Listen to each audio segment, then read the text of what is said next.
Okay, before I get started, I gotta hydrate myself and drink some water.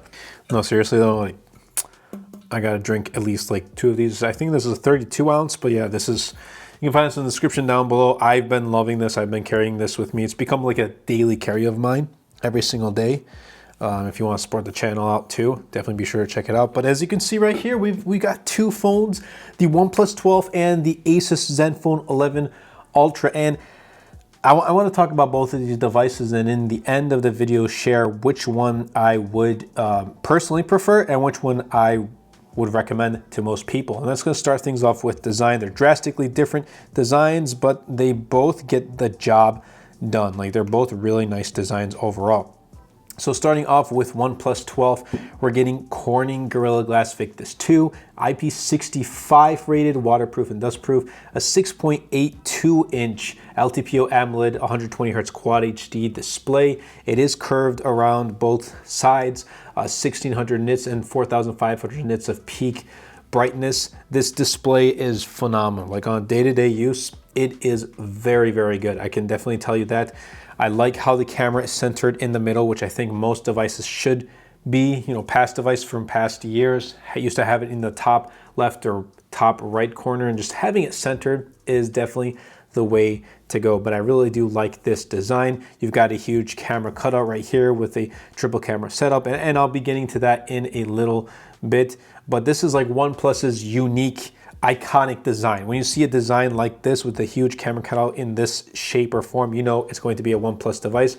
IR blaster on the OnePlus 12 is a huge plus, and I love this specific green color. I forgot the name of it, but it is phenomenal. I love the alert slider. I wish more phones had that. It's just really, really useful overall. But I've come to really like OnePlus and their design cues and what makes them unique. Asus Zenfone 11 Ultra is taking a different approach, and this actually takes design cues from the ROG Phone 8. It doesn't take design cues from a little bit actually of the Zenfone 10, but this is the Ultra. There's no Zenfone 11 right now, and this comes with a glass front Gorilla Glass Victus 2, aluminum frame, which is a matte finish, which I do appreciate, and a glass back. Now, it does have a headphone jack right here on the bottom, and USB-C port is on like the bottom left-hand side, so it's not centered. And then we got the SIM ejector or the SIM tray right here, as well as a set of speakers, and also speakers right here on the top earpiece. But again, this aluminum frame, it's a matte finish, which I do appreciate, and the glass back, it's got this really nice design with the Zenfone logo, Asus Zenfone branding right here. The camera cutout is a little bit thick, it's in like the shape of a square, and it also has a triple camera setup. Its display 6.78 inches, so it's much larger than the Zenfone 10.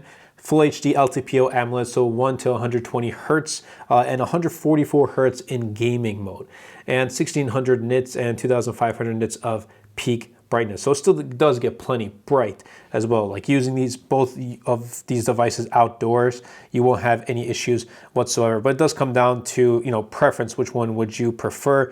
Do you want a fully flat display with the Zenfone 11 Ultra, or the slightly curved with the OnePlus 12? It definitely does come down to you. Which one would I prefer in terms of design? Honestly, I will probably go with the OnePlus 12, mainly because like this alert slider is great. The IR blaster for me has been phenomenal. Like, I don't use the headphone jack on the Zenfone 11 Ultra. While I do prefer the flat display, I also don't mind it. And just, you know, like I said, the alert slider and the IR blaster are 2 key things that really push me to use this device more than the Zenfone 11 Ultra. But both of them do hold up really well as well. Now, performance-wise, again, both of these devices are phenomenal. They really do perform well. They have the latest and greatest chipsets. They have Snapdragon 8 Gen 3. Now, both of them have 12 gigs of RAM. Both of them have 256 gigs of storage. With OnePlus 12, you can get a model with 16 gigs of RAM and 512 gigs of storage.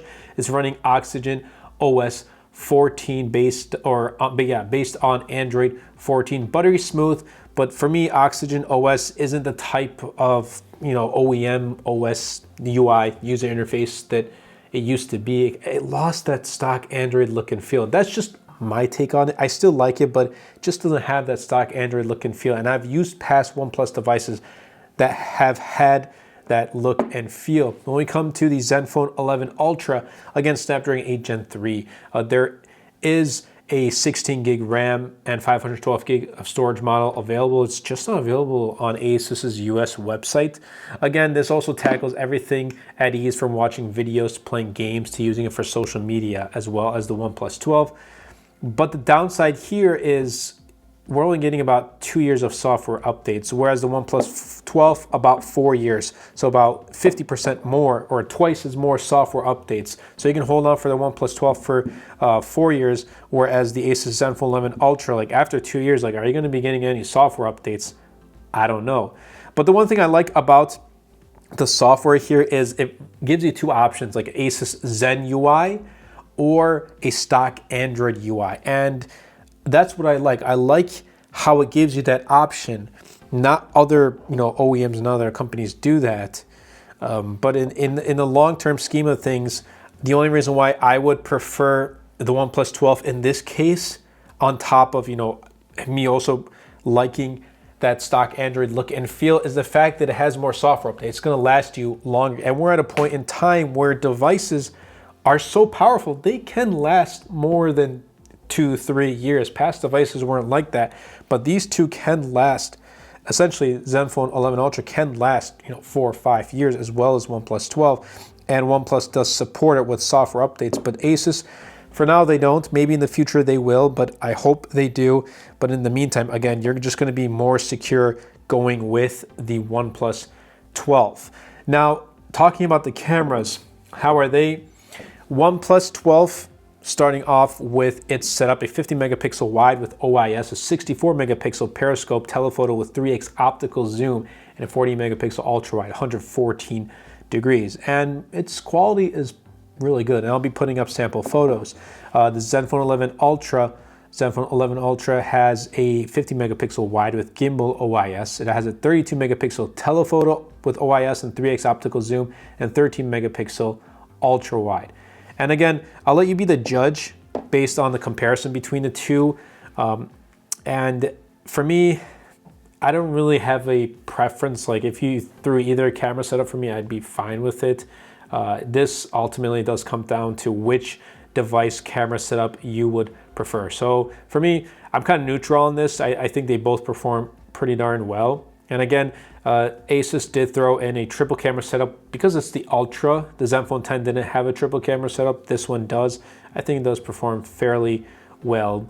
But for both companies though, I think camera still is not their strong suit, and we're gonna get to why in just a little bit. But before we do, let's discuss about the battery life.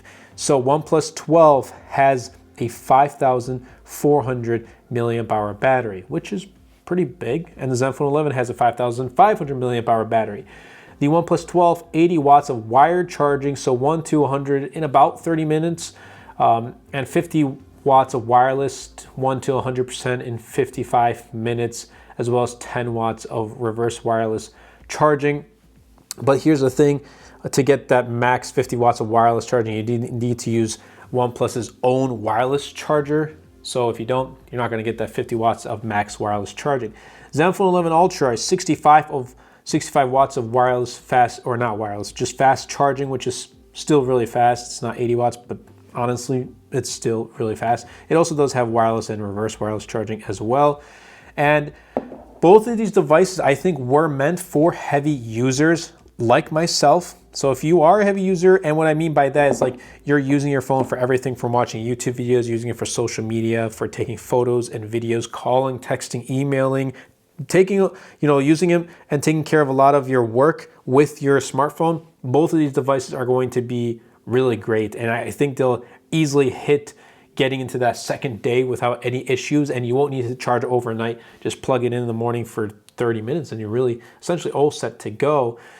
But I think in the battery life, Asus Zenfone 11 Ultra just pulls out a little bit more. Here's the thing, like this has a Quad HD display, so if you have that Quad HD resolution turned on, it's going to sip a little bit more battery life, whereas the Asus Zenfone 11 Ultra doesn't have Quad HD, so essentially you can't even push it up to the higher resolution, even if you wanted to. So they really perform great, but in my use, the Zenfone 11 Ultra has edged out just a little bit. Again, this also does come down to preference. Every single category does come down to preference, but I would just recommend the Zenfone 11 Ultra because of its slightly better battery life. And there are some extra things that I also do want to discuss about both of these devices. Both speakers get pretty loud. Call quality has also been good on both of them. I've used Mint Mobile on both of these. I've had no issues whatsoever. And right now, obviously, I took out my SIM card because I'm constantly switching phones like over and over again, so it's all over the place. But I've used my Mint Mobile, which is my main SIM and my main carrier on both of these, and I've had no issues both with me and with the person I'm talking with. They had no issues hearing me. I had no issues hearing them. 5G speeds have also been very good. Availability with these, the availability and the pricing. So Zenfone 11 Ultra right here starts at $899 for 256 gigs of storage. And that's really it. You're not getting a 16 gigs of RAM model. So $899, 256 gigs of storage, 12 gigs of RAM. OnePlus 12 gigs of RAM and 256 gigs of storage. So same storage configuration, $699. And it's normally $799. So like normally, even if it's normally $799, it's still $100 cheaper. But I've seen this right now. At the time of this recording, it's on sale for $699. You can get a 16 gig RAM model with 512 gigs of storage, which is normally $899 for the same price of the Zenfone 11 Ultra. But you can pick it up for $799. So I think with everything you're getting, it's easily the choice. OnePlus 12 is easily the choice. Now, while these are the company's kind of flagships, so OnePlus's flagship device, not talking about the foldable, is the OnePlus 12, and for Asus, it's the Zenfone 11 Ultra. How do they get to these lower prices when compared to things like the Galaxy S24 Ultra? Here's the thing. There are some things that they do cut corners on, and I think one of them has to be the camera. Like they just don't have the same quality as that of a Pixel 8 Pro, in my opinion, or a Samsung Galaxy S24 Ultra, or a iPhone 15 Pro Max. Again, that's just what I notice. Some may beg to differ and disagree, but that's okay. That's what makes us unique. But in the grand scheme of things, which one would I prefer and choose on a daily? It's going to be the OnePlus 12. Easily, it's going to be the OnePlus 12. Why? Well, here's the thing. The availability pricing is better. You're getting even a really good battery life, faster charging, and faster wireless charging as well. You're getting 4 years, at least 4 years of software updates. You're getting higher storage and higher RAM on this model. And you're just getting some extra features that other smartphones don't have. The IR blaster, you're getting the alert slider. I feel like this is as close of an experience as what I had with the OnePlus 7 Pro. And that really is saying a lot, because OnePlus 7 Pro for me is my all-time favorite smartphone. And this experience on the OnePlus 12 is as close as I have gotten to when I had the 7 Pro, and I still do have it. It's actually sitting right behind me with my collection of phones. But yeah, OnePlus 12 is going to be my choice. That being said though, Asus Zenfone 11 Ultra, don't sleep on it. It's a good device, but I would recommend trying it out first before you give your final decision on which device you're going to pick up. And also, I hope Asus does release a more compact Zenfone 11, a true successor to the Zenfone 10, because I really want to see a compact flagship smartphone, which last year was the Zenfone 10, and hopefully they release something like the Zenfone 11. But that's been it from me. I hope you guys did enjoy this video. If you did, definitely be sure to superman a like button, comment down below, and best of all, share this video, because it really does help out the channel a lot. It will help push my content out to more people. Definitely be sure to check the links in the description down below. This one right here is my latest wallpaper pack. It's called Urban Glow. I really do like how it came out. You can check out my other merchandise. I have desk mats, I have coffee mugs, I have, like I said, this water bottle, 32 ounce. I absolutely love it. Carry this with me everywhere. I have other products as well. Definitely be sure to check them out. It really does help out the channel a lot. I'll catch you guys in the next episode.